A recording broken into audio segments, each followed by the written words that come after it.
Hayırlı kеш, muhterem televizor qarochilar. Sizni yanadan yazmış topshiriq studiyasida sizni bilan uchrashuvimizga bek shodmiz. Ishqina yozmishni o'zimiz yozamiz deylar, kimdir esa taqdirga yozilgan deb aytadilar. Bugungi topshirig'imizning giroyi turida taqdirga yozilgan degan so'z to'g'ri keladir menga qolsa. Sibir yoqlarında, dögələrə getgəndə Novosibirsk өлkəsində dünyaya gələ. Tumuşdan da quru səlatindən məhrum bolsa da, tabiğat ona jırmınğa ustalıqны moldan berген. Bala şaqdan qarmunda tatar xalq külərin oynab, jırlab үсә. Yazmışı onu Урал юллары аша Казанга алып килә. Бирдә ул Казан дәүләт педагогия институтын тәмамлый. Бәрхет тембрлы җырчы музыкант дистә еллар дәвамында татар тамашачысын сөендерә. Бүгенге көндә дә тулы канлы иҗат тормышы белән яши. Тормыш иптәше шагыйрә Гөлүсә Шахбан белән бер кыз үстерәләр. Хәерле кич, Закир. Хәерле кич, исәнмесез, хөрмәтле телевизор караучылар. Хәерле кич, Замира. Менә синең белән инде күптән шулай торып бер сөйләшеп утырасы киләдер иде. Кайдыр ишеткәннәрдән, кемдер әйткәннәрдән, кайдыр язылганнардан гына мин һәм күп санлы тамашачыларыбыз белән Birilер әйтә син Татарстаннандыр, кемдер әйтә Ирак Себердән икәндер ул дип әйтә. Һәм бу хакта үзең сөйләп кит әле. Кайсы яклардан син, Закир? Тумышым белән, чыгышым белән мин белгәнегезчә, көньяк, көнбатыш Себер далаларында урнашкан Бараба далаларында Новосибирск өлкәсе Чаны районы Тармакуль исемле Бараба татарлары яши торган бер авылда 5 балалы гаиләдә беренче бала булып дөньяга килдем. 6 сентябрьдә 1966 елда.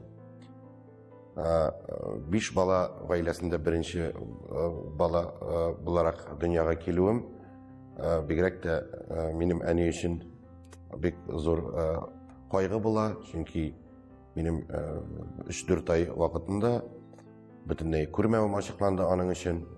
Балагыз күрми дигән табибларның карары әнине кайгыга китергән инде. Кайгыга сала әлбәттә инде ничек тә булса да баланы тәрбияләргә кирәк, гомер буе янымда булырсың, гомер буе мин сине шулай тәрбияләргә тиеш булырмын, улым дип әйтә иде әнием. Ләкин бала чагым ничек дип әйтим, бөтен балалар белән, авыл балалары белән, яшьтиләр белән уйнап, йөгереп, чабып бергә үтте, бер туган энекәшем белән бергә уйнап үстек дигән шикелле. Кай вакытталар мине калдыралар иде дә инде төрле йөгереп чабып йөри торган бала чага уеннан әни минем энекәшемне ырша иде, ул абыеңны калдырма, бергә йөртеп йөре дип. Ләкин мин бер дә кимсенмәдем, кыенсынмадым. Бала чактан ук үземне чая малай булып хис иттем. Уен ниләрдән калышмадым, балалар белән чабып йөрдем, йөгереп йөрдем дигән шикелле, бөтен балалар шикелле хәрәкәттә булырга тырыштым. Балачак бөтен балаларның белән бер төрле булган инде сезнең. Әйе, бөтен балаларның белән бер төрле. Шул рогаткадан да атыштык, инде пугачларда шартлаттык. Менә бөтен ул вакытта, ул чорда авыл балалары урамында, авыл балалары арасында нинди уеннар була торган иде, бөтенесендә миңа катнашырга туры килде.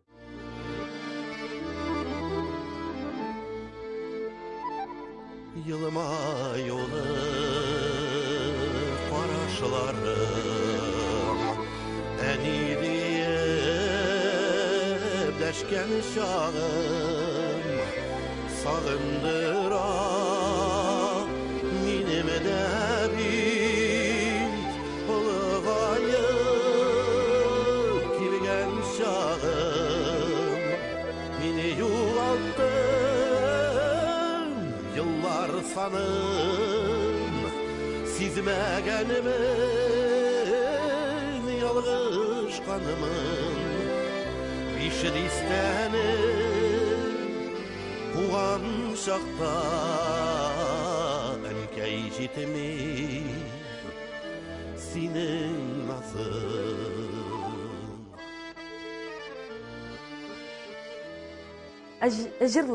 Jırlау сәләте сезнең кайчанрак билгеле булды? Сез үзегезне белә башлаганнан бире җырлыйсызмы? Әллә инде җырлау сезгә соңрак килдеме?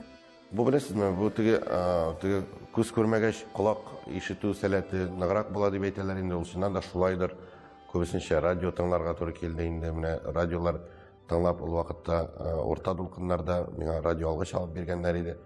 Һәм әниемнең иң беренче миңа өйрәткән җыры ул рус телендә «Русское поле» дигән җыр булды. Менә шуның мәгънәсен аңламасам да, сүзләрен ул минем өчен сүз тезмәләр генә иде, ниндидер хәрефләр җыелмасы гына, мәгънәсен аңламаган килеш, мин аны барыбер өйрәндем, җырлый идем. Ә инде иң зур шатлык булды миңа минем әти-әниләр. Гади эшчеләр инде, әни сыер савучы булды, сыер савучыларның бригадиры булып хезмәт итте, әти гомер буе тракторда эшләде инде, кырда. Алар миңа 71 елны минем 5 яшьлек туган көнемә хромка алып бирделәр. Һәм менә шул хромканы алып бирүгә миңа хромканы тоттырдылар. Өйдә радио алгыч булгач инде пластинкалар да яңгырый. Шул пластинкаларны тыңлап, җырларны үзләштерергә тырыша идем. Мәшһүр җырчыларыбызның Илһам Шакиров, Нура Сулейманова кебек җырчыларыбызның язмаларын тыңлап, һәм иң беренче өйрәнгән көем минем булды татар халык җыры «Озату». Мин аны капка түрендә шыгырдатып утыра идем. Әниләр печәннән кайткан мәлдә алар кинәт кенә ишетәләр шул җырны минем уйнавымда.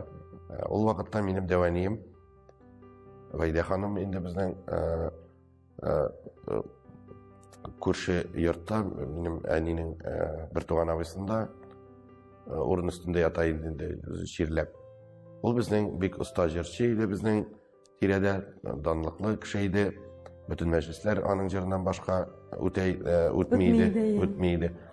Һәм әнием менә шушы урын өстендә яткан әбием янына мине әп кирип, мине җырлатып күрсәтә һәм уйнатып күрсәтә. Ул вакытта минем әбием әйтә: "Инде үлсәм дә ризамын, бу баламның бәхете була икән. Бу балам артист булачак" дип әйткән булган. Аны миңа соңыннан гына әйттеләр инде. Шулай гомер үтә инде, балачак үтә тора дигән шикелле. Ул вакытта махсус мәктәпләр барлыгы турында Белмәйдегез. авылда хәбәр дә юк дигән шикелле. Әниемнең ике туган абысының хатыны, җиңгәсе инде бер урыс хатыны инде, Галина җиңгәсе килеп әйтә, шәһәрдән килә дә авылга: "Ник син баланы укырга бирмисең? Күрмәүче балалар өчен бит махсус мәктәп бар, интернат бар." Юк, мин ул турыда белмәдем. Менә Новосибирск шәһәрендә шундый махсус интернат мәктәп бар. Тиз генә район мәгариф бүлегенә барып, юллама алып, направление алып, баланы урнаштырырга кирәк дип. Ничә яшьтә буласыз сез вакытта? Мин 1 яшькә соңарып киттем, 2 елга хәтта соңарып киттем. Үземнең яшьтәйләре белән бу 74нче елны мине шунда илтеп 8 яшь була инде. 8 яшьтә шунда илтеп урнаштырдылар инде. Ну, 1 сентябрьгә китерделәр инде. 6 сентябрь көнне миңа 8 яшь тулды. Сагынайдыгызмы? Шуны әйтергә кирәк, Замира, мин ул вакытта урысча бөтенләй белми торган бала. Миңа бик авыр булды башта. Безгә бер казак малае белән бер класска эләгергә туры килде. Ул казак малаен китерделәр инде. Без аның белән хәзер дә дуслар. Ул казак малаен әнисе китерде, мине әти илтте. Икебез дә белмибез урысча. 200-дән артык бала интернетта инде 1 класстан алып, анда 1 класска хәтле. Менә шушы балалар арасында шулай адаптацияләнергә туры килде инде. Башта бер никадәр авыр булгандыр, мин хәтерләмим аларын. Ләкин 3-4 айда мин рус телен күпмедер дәрәҗәдә үзләштерә алдым. Аралаша идем. Буты идем анда. 10 аналарны бутап шулай сөйләшә идем инде. Хәтерлим, көзге каникулга ноябрь айында каникулга кайттылар мине авылга. Мин имеш татар телен онытканмын.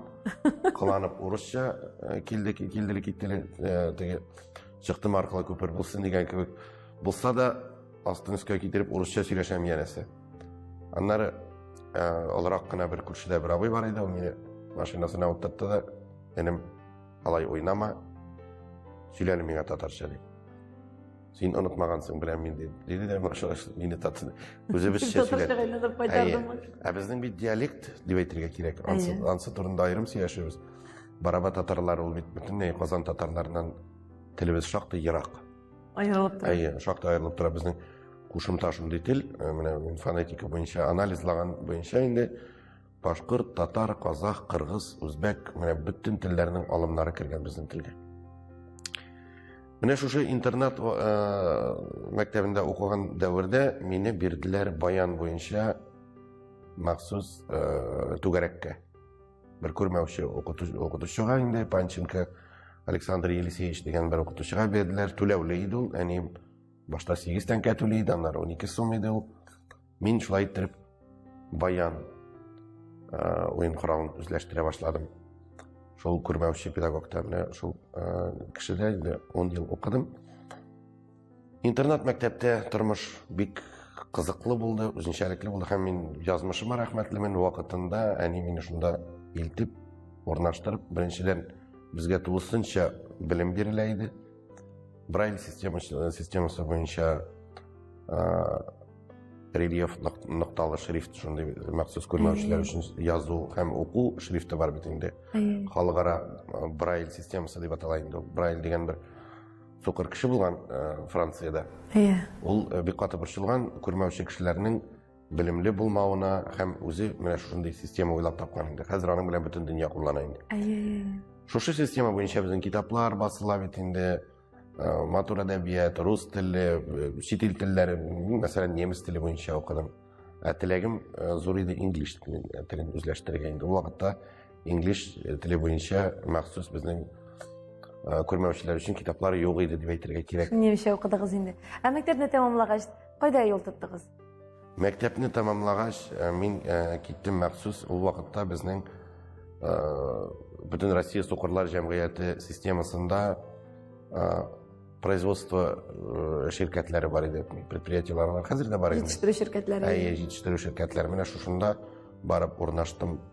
Слесарь булып, слесарь сборщик булып инде тулай торакта яшәдем.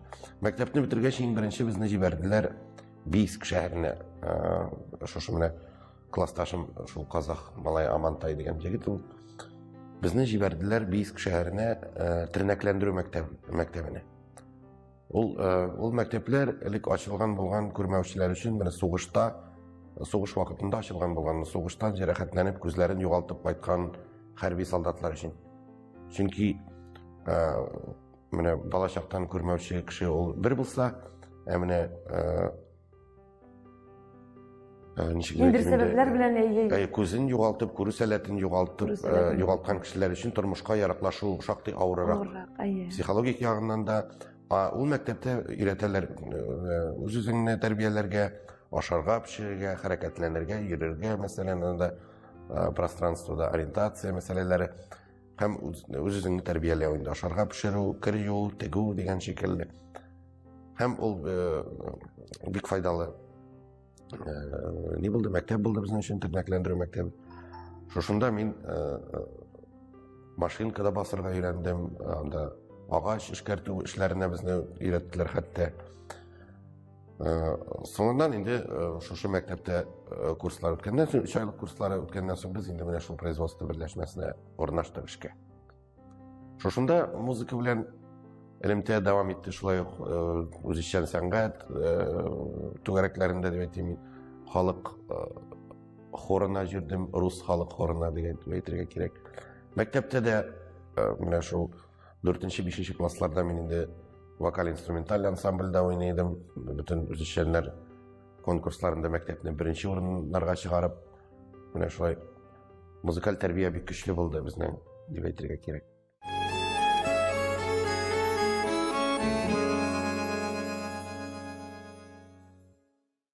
Музыка.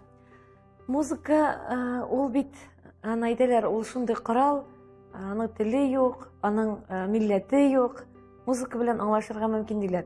Барыбер да менә сезнең күңелегезгә, сез менә бараба татарлары, ул якның менә бараба татарларының нинди булса көен килеп күрсәтә аласызмы? Бараба татарларының көен көйләп күрсәтә алмыйм, чөнки аның буенча махсус шөгыльләнергә кирәк. Ул турыда бик күп Җырлар юкмы? Балачакта тыңлап үскән, әни җырлаган, әти җырлаган инде Юк, алар бараба татарлар җырларын җырламадылар. Алар менә минем әнием моннан Казаннан килгән пластинкаларны, язмаларны тыңлатып менә шулай Илһам абый Шакиров, Әлфия Абзалова кебек бөек җырчыларыбызның язмаларын, Тахир Якуповның язмаларын тыңлатып тәрбияләде. Әмма ләкин бу өйрәнелмәгән бер зур катлам дип әйтергә кирәк. Безнең тирәдә 17 гасырларда булса кирәк булган бер шундый акын шикелле менә шундый казакларның акыннары бар бит. Әйе. Менә теләсә ничек менә теләсә нинди вазгыятьтә менә тота да кеше җырлый башлый. Әйе. Үзе көен һәм сүзләрен чыгарып Нәрсә күрә, шуны Нәрсә җырлый. күрә, шуны җырлый дигән кебек тә. Бәлки лаек булмаган. Әйтүкә дигән кеше булган ул, аның исеме. Аның хәтта риваяты да бар, ул ниндидер бер бай. Ул үзе ярлы кеше булган. Ниндидер бай кызның, бай кешенең кызына гашыйк була да, һәм шул кызны урлап, иртеш буйлап куядыр, кача. Аннары аны куып тоталар, менә шул маҗаралар вакытында аның язган җырлары бар дип әйтәләр. Ләкин аны куядыр фәннәр академиясендә фольклор үзәгендә эзләп табып, өйрәнергә генә кирәк. Алай икән, сезнең аны өйрәнергә теләгегез бармы менә шул Минем фән аны белән? өйрәнергә теләгем бар, ләкин ул бик күп вакыт һәм бик күп Көч таләп итә көч таләп торган. итә. Шуңа күрә Әйе. ул бик җиңел әйбер түгел, ләкин аны кайчан да булса да кемдер эшләргә тиештер. Мин булмасам, бәлки башка берәр безнең якташыбыз Башкарып чыгар, әлбәттә. Әйе. Менә 90-нчы еллар башында чыннан да сез ниндидер бер ташкын булып килеп кердегез. Гармон белән, кайда син гармон дип, үтәдә моңлы, үзенчәлекле тавышыгыз белән бик күпләрне әсер иттегез. Менә шул вакытта кем соң ул Закир дигән сорау туды бик күпләрдә. Казанга ничек килеп кердегез? Казанга нәрсә алып килдегез? Җир чакырып китеп. Менә әгәр дә тапшыру кысаларында безнең тапшыруның максаты бит инде кеше беренче туган көннән бүгенге көнгә кадәр ачылырга тиеш дисәгез, монда бу тапшыру гына җитмәс шикелле. Әлбәттә шулай, әлбәттә шулай. Чөнки минем язмышым, минем биография дип әйтергә кирәк, бер китапка гына сыеп бетмәс шикелле. Минем бик үзенчәлекле язмыш. Мин беренчедән әлләнче тапкыр өйләнгән кеше, мин моны мактанып әйтмим. Мин инде сорау кыенсынып торадыр идем. Мин бер генә кеше белән, бер генә хатын белән яшәүгә ни җитә дигән фикердә мин. Ләкин язмыш шулай минем белән уйнады. Мин үзем теләгем белән түгел. Ләкин һәрбер тормышымда һәрбер үзгәреш, һәрбер хатын кыз минем тормышымда үзенең лаеклы урынын тапты. Һәм аның һәрберсе минем тормышымда ниндидер роль уйнады. вазифа үтәде, ниндидер роль уйнады дип әйтергә кирәк. Әлбәттә шулай. Менә әйдәгез әле мәхәббәт турында, гашык булу турында сөйләшик әле. Еш кына әйтәләр бит инде ул. Бер башта кыяфәтенә гашык буласың, күзләренә гашык буласың, тагын чәчләренә гашык буласың. Менә сезнең очракта сез башка төрле тоемлау белән Төсмер хатын кызның төсмер кыяфәтен күз алдына китерә алмагач тулысынча дип әйтергә кирәк, инде күрә торган кеше белән чагыштырганда билгеле, инде тавыш кешенең сөйләү манерасы, анда интонациялар, аның зихене, аның белеме, аның интеллекты дип әйтергә кирәк. Ул һәрвакыт сөйләшеп аралашкан кешегә аңлашыла замирә. Менә кеше белән 10-15 минут сөйләшкәндә мин үзем өчен нәтиҗә ясыйм. Бу миңа ошый торган кешеме, минем күңелемә туры киләме, мин моңа гашык булыр идемме, булмас идемме? Минем игътибарымны җәлеп итмәс иде менә бу кеше дигән фикерләр була инде күп вакытта. Алайса сез менә бит ул тормышта ничек кеше башта кыяфәтенә гашык була, аннары аның эчке дөньясын ача. Сез инде 15 минут эчендә аның эчке дөньясын ачасыз да. Ачып өлгерергә тырышам инде менә мөмкин кадәр. Чөнки кеше бит ул я сөйләшә, я сөйләшми. Бөтенләй аралашмый торган кешеләр дә була бит инде. Менә өстән генә җавап бирүче, мәсәлән, ике сүз белән генә котыла торган. Эченнән тартып чыгарга кирәк кешенең. Менә беренче мәхәббәтегезне турында сөйләшәгез. Ул бит инде һәр көндә булган беренче мәхәббәт. Беренче мәхәббәт ул мәктәптә үк булды дип әйтергә кирәк. Мин менә шундый романтик, хыялый кеше бер Таня Исаева дигән бер кыз укый иде безнең класста. Ике кыз, без А һәм Б классы. А классында менә шушы Брайль системасы буенча укый торган балалар гына, бөтенләй күрмәүчеләр һәм начар күрүчеләр. Б классында безнең яхшырак күрүчеләр укый, әмма алар шулай ук начар күрүчеләр дип атала. Ләкин тегеләргә караганда яхшырак күрә торган. Менә шул А классында безнең ике кыз укыды. Безнең шуларның берсенә мин гашык булдым. Һәм ул аңлатып булмый торган хис.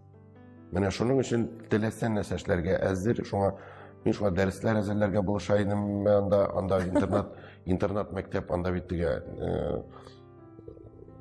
тәрбиячеләр, ниләр теге. Аннары мин шундый хәтерлим, шундый әйберне каяндыр ниндидер спектакльдә ишетәм шундый әйбер. Бер егет, шулай үсмер егет бер кызга гашыйк була да, һәм басып дәрестә шуны бөтен класска әйтә. Мин шушы кешене яратам дип. Мин шушы геройның шушы гамәлен кабатлау максаты белән мен булса кирәк. Бер дәрестә торып бастым да, укытучыдан сүз сорадым да, янәсе мин я люблю Таню Исаеву дип кычкырып әйтәм икән зал класска. Ну, белмим, кем ничек кабул иткәндер, ләкин мин ул вакытта ниндидер бер зур адым булды ул минем өчен. Батырлык. Белдерер өчен. Ничек менә гадәттә ничек була? Син гашыйк теләсә кемгә гашыйк булырга мөмкин бит инде, сиңа кирәкме аның, аңа кирәкме синең мәхәббәтең дигән кебек. Менә ул мине әлбәттә кабул итмәде. Аңа барыбер булды, теге тибәрде дигән шикелле.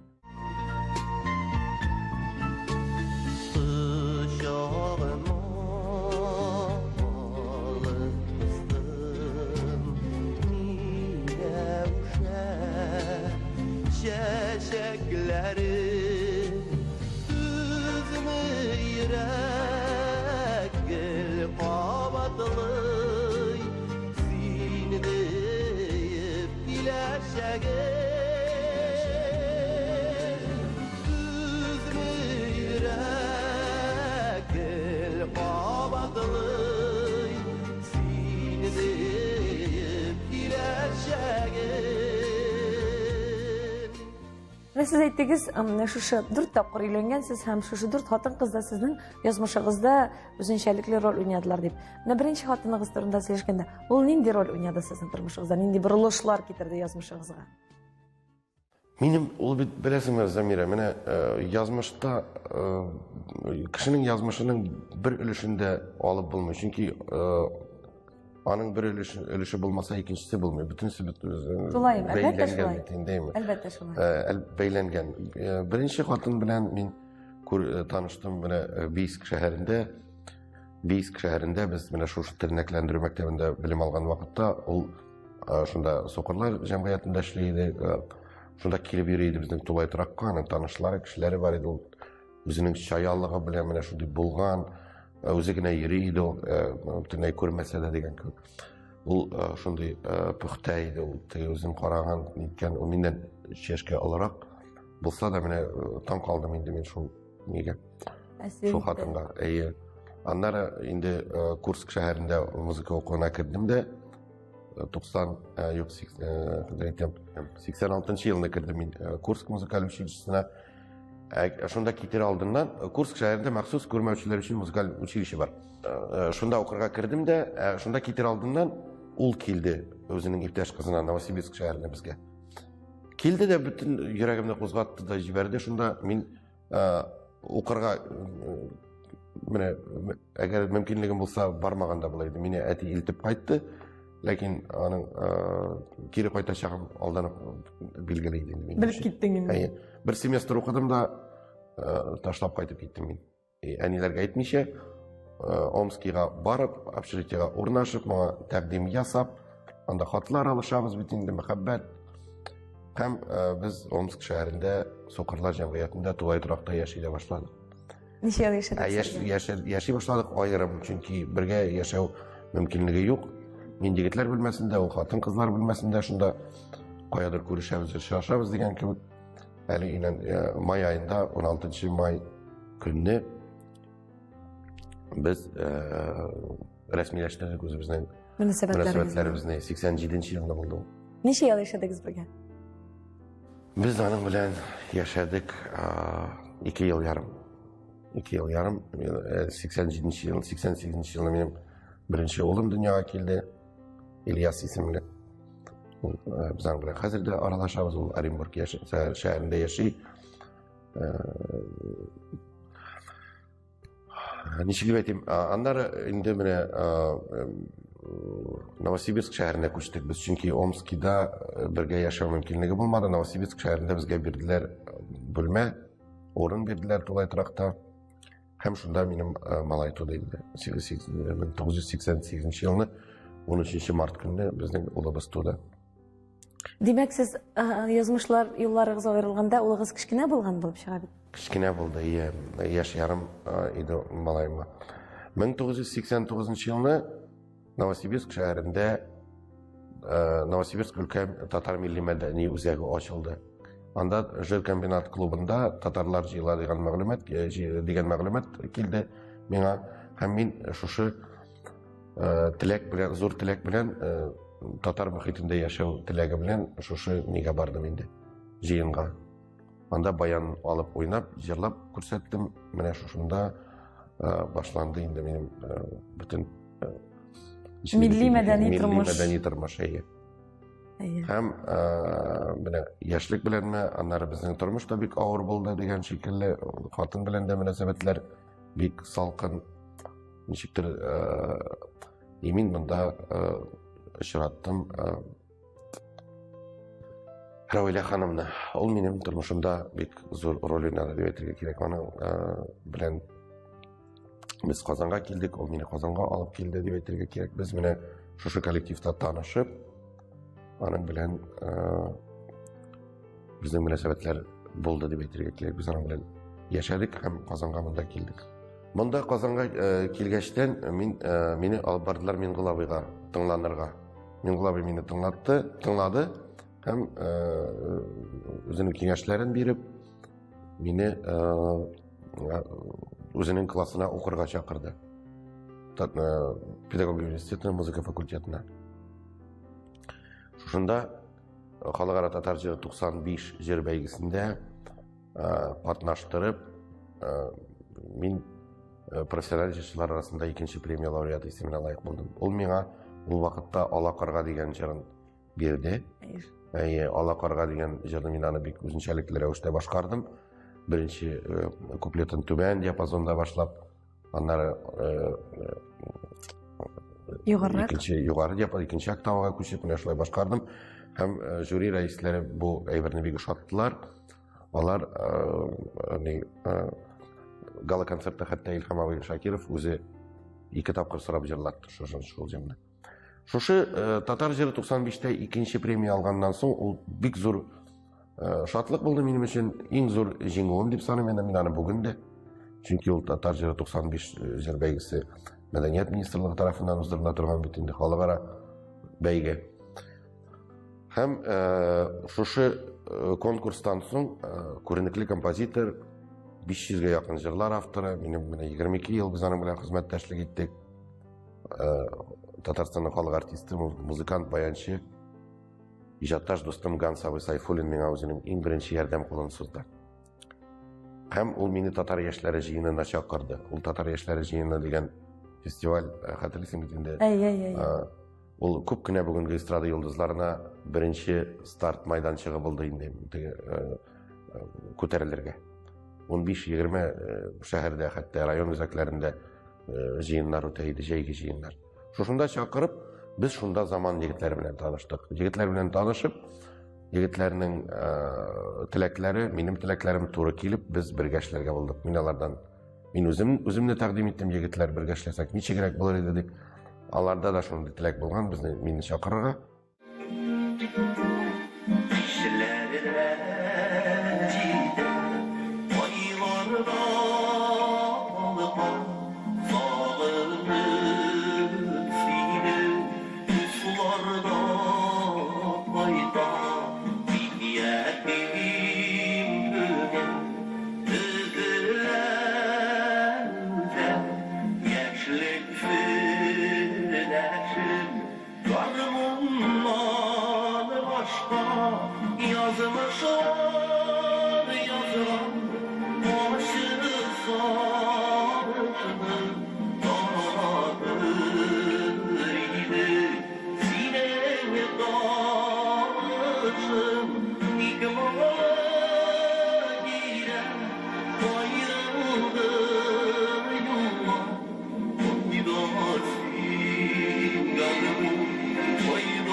Бик матур ансамбль бар ул безнең шул хәтле матур. Анда безнең күренекле музыкант бит инде, тавыш режиссеры, танылган гитарачы Әнәс Бакиров бит инде, безнең мәнфәгатьләр туры килде, теләкләр туры килде дип әйтергә кирәк. Sızdırıp bir kileni bile sayratıp kurigin atı biz öterimiz birge senden ilham karmon iş aşık biz uğran boyladı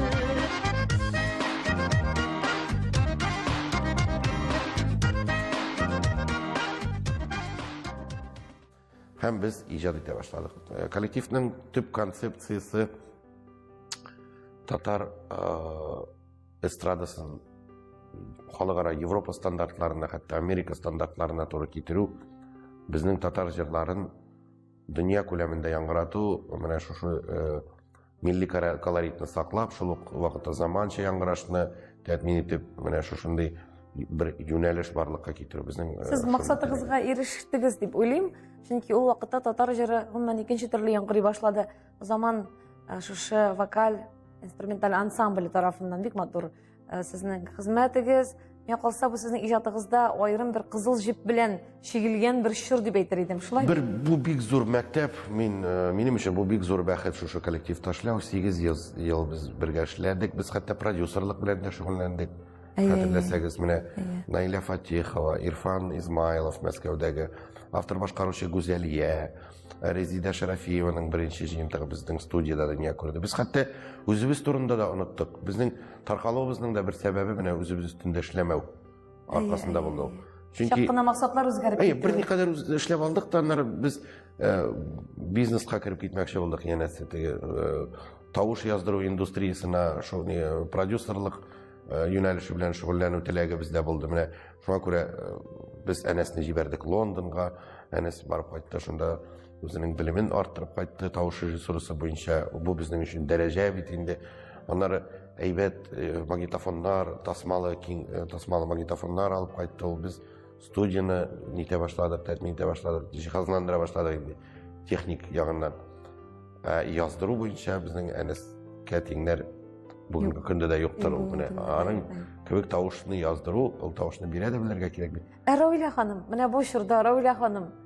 U sizning bilan edimi? Yo'qsa sizning yozmishingiz bu yo'lda ayrilib ketdimi? Yo'q, Ravila xonim mening shu zaman gruppasida ishlay boshlaganda, mana shu jiyin ul mening bilan edi. Ul mening bilan edi. Men anga bek rahmatli bo'ldim. Har vaqt uning tuganlari bilan biz aralashib yashaymiz. Bugun da lekin qizg'anishga qarshi hozir bizning dunyoda yo'q endi, u chekladi. Yo'qotdingiz siz. Shu anlari mana nechta deb aytayim, men anga har vaqt rahmatli, chunki u mening turmushimda tüp rolni o'ynadi desam da, mana tüp rolni deb nechta deb aytayim, mening yozmishimni kiniyat o'zgartdi. Agarda u mening yozmishimda uchramagan bo'lsa, men balki Tataristonda yashamaganda bo'lar edim. Albatta shulay, albatta. Anlari tag'in narsa deb ayttirgan, men Zamira Tataristonga men bek zo'r rahmatli. Chunki hukumat yetakchilari, birinchi prezidentimiz Timur Sharipovich, hozirgi yetakchilarimizda meni bek bayaladilar. Menga ig'tibor etdilar. Har vaqt mening tilaklarimni o'tadilar. Narsagina nendigina tilak bildirsam da, nendigina so'rov bilan murojaat etsam da, butun so'rovlarim o'taldi deb aytsak kerak. Ham tomoshachi albatta, belgili tomoshachi bo'lmasa, artistni ko'targanda, tushirganda tomoshachi deylar bit. O'sharaqda sizni Tatar tomoshachining da bek ko'tarib oldi, yaratib oldi, bugungi kunda da yaratib tanlay. Mana bu sahnada, xizmatda albatta siz o'zingiz aytdingiz, turmushdan endi mana shu ko'ruv salatidan Alloh taolo sizni mahrum etgan, lekin sizga Alloh taolo ikki turli salat bergan. Mana bu ijod etganda sizning degan shoqlaringiz bo'ladimi? Mana ko'zlarim ko'rsa men bulay ishlar edim, teglar ishlar edim. Nechikdir bir yo'q, u albatta, u bit mana ko'rmay turgan kishilar boshqa kimchiliklari, fizik kimchiliklari bo'lgan kishilar to'g'risida bit shunday ne bor, bit tushuncha, fizik mumkinliklari shekli degan tushunchaymi? Bu albatta shulay. Mana men masalan kishi yordamina muhtoj endi. Albatta men ko'p narsalarni o'zim ushlay olaman. Masalan, ko'rmovchi kishilarni o'ramda da ko'rasiz bit endi, kishi harakatlana, tayoq bilan yuri, chiqib keta, shaharlar orasida yurimiz bit endi, agarda kerak ekan. Lekin mening uchraqda Мин үзем хәрәкәтләнә идем. Беренче елларны мин Казанга килгәндә мин Дербышкада яшәдем. Менә Равилә ханым белән без яшәдек Дербышкада. Дербышкадан разведвостаниягә, Сукырлар җәмгыятенә үзем эшкә йөри идем. Мин остановкага чыга идем, машина, автобуска утырып, кешеләр ярдәм итә бит инде, троллейбусның номерын да әйтеп бирә, тукталышны да беләсең инде, кая төшеп китәргә, кая утырырга дигән кебек.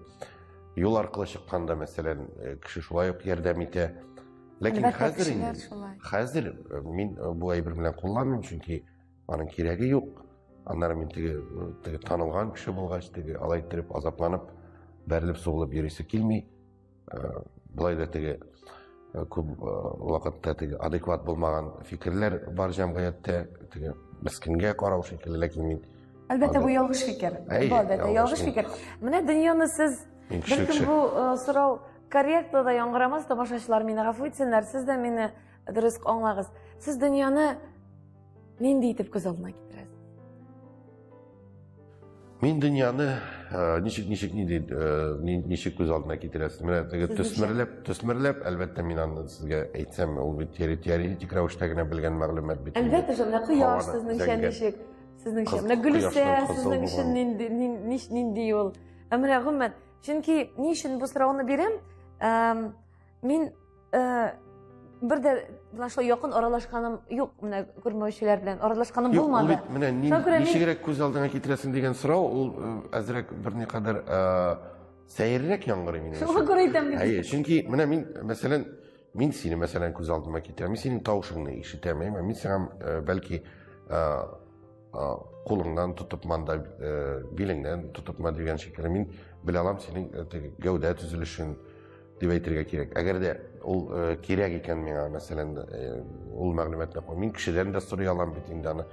Гөлүсәмнең нинди икәнен мин ничек инде белмичәм. Мин тыйымлау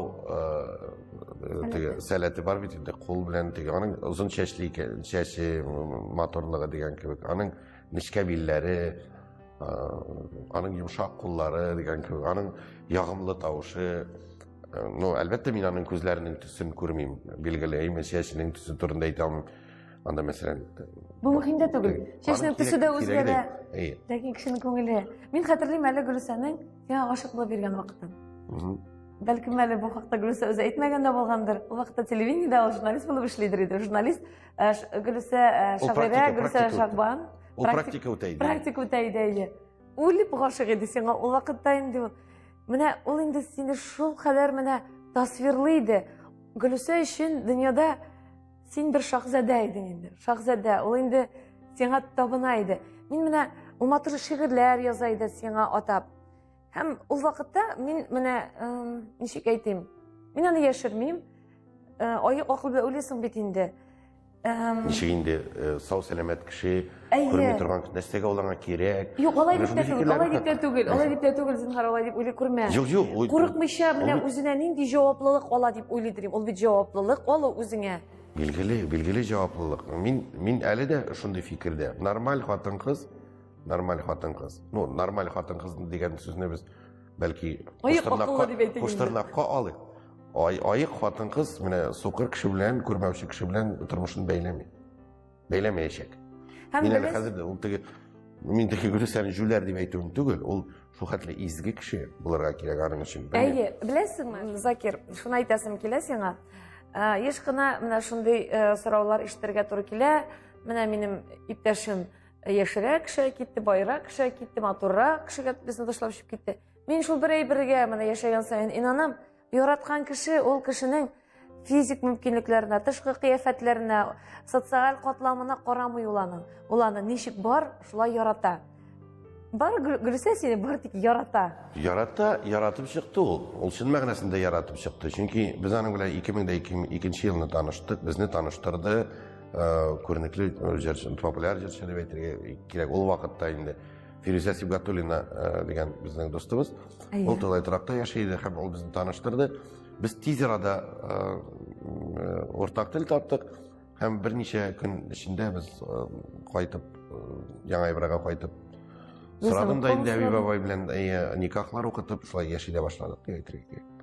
2003 елны безнең кызыбыз туды, Алисәгә менә бүгенге көндә 15 яшь. Ул безне үзенең барлыгы белән шатландыра инде. Ул әйбәт укый һәм безнең мәхәббәт җимешебез дип әйтергә кирәк.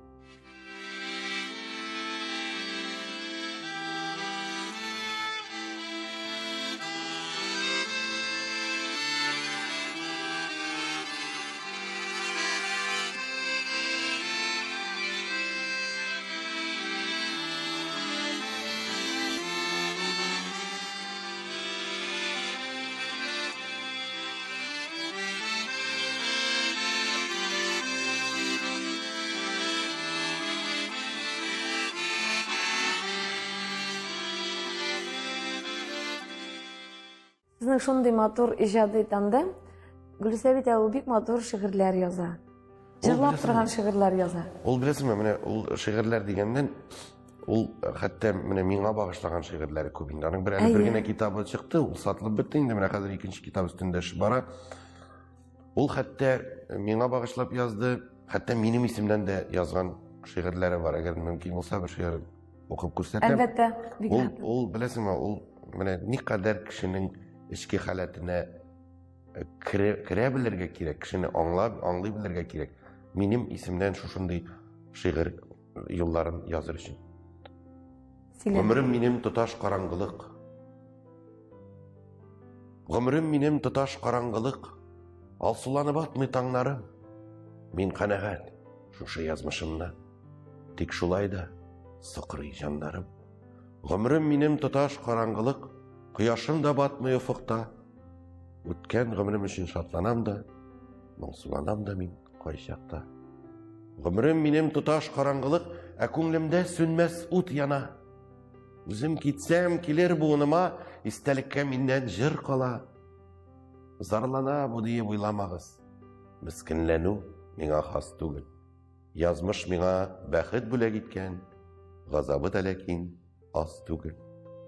Караңгы төн каршы алган мине, аяк баскач шушы дөньяга. Якты нур һәм балкыш каршы алыр, бәлки мине теге дөньяда. Афарин, Гөлүсәгә афарин. Шәп, һәм аның менә шушындый шигырьләре бик күп менә концертлар белән йөрибез. Ул минем концертларымда хәзер катнаша, шигырьләр белән чыга, үзенең җыентыгын тәкъдим итә. Һәм аның үзенең тамашачылары барлыкка килде хәзер. Казлар, үрдәкләр әп киләләр сәхнәгә, тавыклар, нинди генә бүләкләр бирмиләр инде. Һәм бөтенесе Гөлүсәгә рәхмәт әйтә. Менә минем белән тормышын бәйләгән өчен. Халыкта барыбер теге әзрәк жәлләү, теге мискенгә караган, ничектер менә шушындый тискәре фикерләр бар. Ләкин бу чыннан да алай түгел, чөнки Бәлки сокланып карыйлардыр. бүгенге көндә ике күзе, ике кулы, ике аягы исән булып мескен хәлендә яшәүче кешеләр бик күп. Ә сез үзегезне шәхес буларак үстергән кеше. Бүгенге көндә Гөлүсә сезнең чыннан да күзләрегез. Ул сезнең күзләрегез Гөлүсә. Чөнки Гөлүсә бүгенге көндә сезнең менә сез әйтәсез, һәрбер хатын-кыз бик зур роль уйнады дип. Миңа калса Гөлүсәнең роле дә бәйләп бетергесез. Гөлүсәнең роле бәяләп бетергесез ул чыннан да шулай. Чөнки ул бит миңа бит хәрәкәтләнергә кирәк. Шәһәрләр арасында концертлар белән йөргән вакытта машина белән мине йөртә. Ул хәтта автобуста йөртә мине менә шул. Фиат автобусы биргән иде хөкүмәт. Аңа хәтле минем тагын бер автобус бар иде. Шул автобусларда йөри иде ул. Хәзер инде менә җиңел машинада шәһәрләр арасында йөртә. Төнге юллар. Әлбәттә хатын-кыз өчен бик авыр. Бик авыр менә кичә Бәкердән кайткан вакытта да теге зарланып әзрәк елап та алды инде. Юл авыр, ничек менә түзәргә әйтәм, син түз инде. Хәзер кайтып йокың туя да иртәгә тагын каягына чыгып китик икән диye башлыйсың әйтәм. Шуңа күрә теге хатын-кызны һәр вакыт аңларга кирәк, аңа булышырга кирәк, тынычландырырга кирәк, юатырга кирәк. Бисмилласыз юлга чыкмый, бер кайчанда теге дуаларын кылып, Ходай үзеңә генә тапшырдым. Исән-сау барып җитик, исән-сау әйләнеп кайтыйк дип менә шулай. Үзенә установкалар куеп, укып, менә шулай дуалар кылып, шулай юлларга чыгып китәбез бит инде.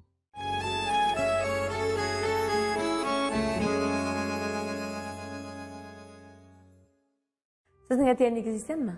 Юк, минем бер кемдә исән түгел, кылганычка каршы минем әйтәм бит, бер тапшыруга гына мин тагын бер язмышка килергә кирәк минем бөтен язмышымның бөтен нечкәлекләрен ачыклар өчен. Минем туганнарым, бер туган инем генә калды. Кызганычка каршы без 5 бала идек. Безнең гаилә менә шулай. Мин бик күп кешеләр югалттым.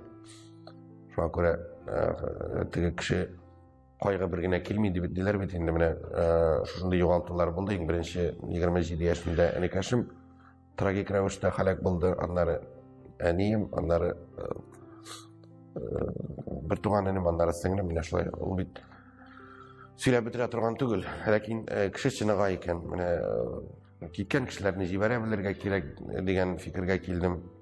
Кайгырып, үзеңне бетереп, тормыш бит дәвам итә. Аларга дуа кылырга кирәк, шуңа күрә үлгәннәрнең каберен бел дигән шикелле менә шушындыйрак вазгыять.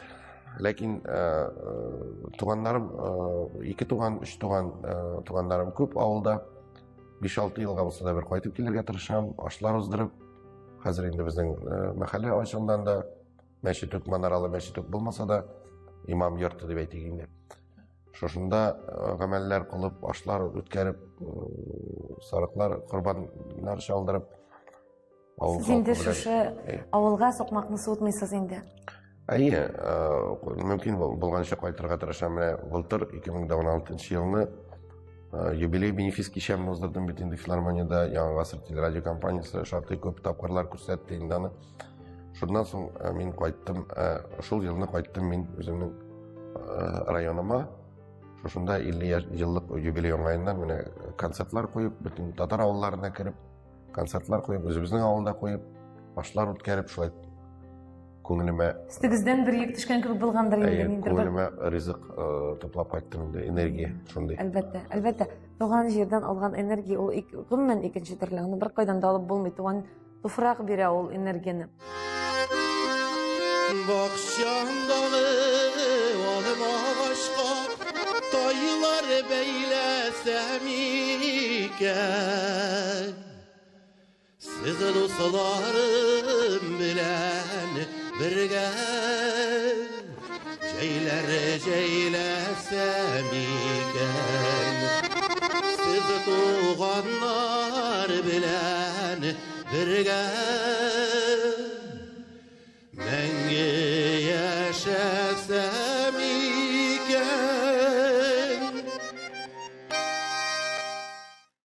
Сезнең алдыгызда әле башламаган күпме юллар бар. Сез әле менә Гөлүсә белән җитәкләшеп, барасы. Нинди планнар белән яшисез? Минем планнарым мөмкин кадәр, мин әлбәттә бит минем максатларым күп булды, ләкин максатларга ирешер өчен бирелеп эшләргә кирәк. Мин ялкау кеше, кызганычка каршы. Мин пессимизмга юш биреләм. Менә шул вакытта миңа Гөлүсә ярдәмгә килә. Ул мине дәртләндереп җибәрә, ул мине рухландырып җибәрә. Ул минем потенциалны белә, ул минем мөмкинлекләремне белә. Нинди үрләргә минем менә алганымны белә. Ләкин әлбәттә эшләп бетермәгән эшләр бетми бер кайчан да. Кеше үлгәч тә 40 көнлек эше кала дип әйтәләр бит. Аллаһ Тәгалә сезгә тагын бик күп еллар гомерләр бирсен. Менә шушы планнарыгызны, бергә уйлаган уйларыгыз, хыялларыгызны тормышка ашырырга язсын. Бирешмәгез бернинди пессимизмга да, бернинди күңел төшенкелегенә дә бирешмәгез. Чөнки сезнең җырларыгыз, сезгез, Гөлүсәнең шигырьләре дә хәзер сезнең иҗатыгызны тагын бер яктан бизи башлады. Сез бик кирәксез тамашачыларга. Шуңа күрә без сезгә бар тик уңышлар телибез. Һәм бүген безгә тапшырырга килгәнегез өчен зур рәхмәтебезне әйтәбез. Хөрмәт итеп чакырганыгыз өчен Яңа гасыр телерадио компаниясе җитәкчелегенә шәхсән сиңа, Замира, бик зур рәхмәт чакырганың өчен. Бу һәр хәлдә тамашачы белән күрешү, очрашу, фикер алышу дигән кебек хатлар да килер әле, бәлки үзеңнең күңел халәтеңне, эчке дөньяңны ачып салу берникадәр бушану рәхәт бирә миңа да. Шуңа күрә рәхмәт сезгә. Тапшыруларыгыз берсеннән-берсе матур булсын. Амин. Язмыш тапшыруына мин озын гомерле һәм бай булуын теләр идем. Рәхмәт яусын. Инде сезгә, Закир, сезгә, кадерле дуслар, Аллаһ Тәгалә алда көннәрегездә бәхетле язмышлар насыйп итсен дип, без сезнең белән тагын бер атнага сау булашабыз. Очрашканга кадәр дуслар, сау булыгыз. Сау булыгыз.